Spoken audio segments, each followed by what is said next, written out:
Nag-away tayo nung gabi, umalis ka ng madaling araw. Nawala ka ng 4 na araw, pagbalik mo may pasa ka na.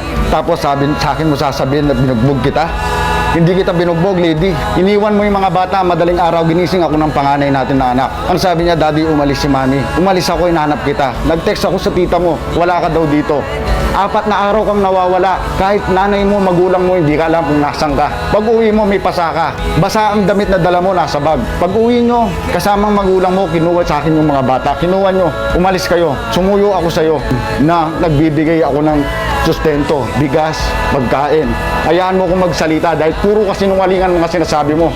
Lahat ng gusto mo, binigay ko, nagpakahirap ako. Nagtrabaho ako sa bukid, pagiging pag-announcer ko sa basketball. Lahat ng sahod ko, binibigay ko sa'yo.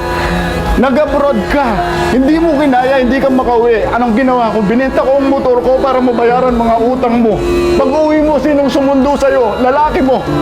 Ilang buwan makalipas, nalaman ko, buntis ka. Hindi kita sinaktan, umamin ka sa akin na ang pinagbubuntis mo ay kay Dennis sa tropa ko.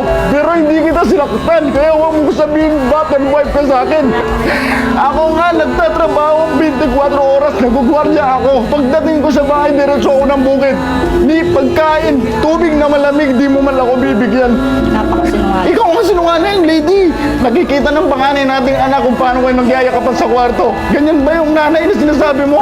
Kung sinasaktan kita, lady, anong sinasabi ko to, hindi ka magtatagal ng 8 taon sa akin. Sana may mga record ako sa'yo na sinasaktan kita. Hindi ko sinabi sa mga magulang sinasaktan mo ko.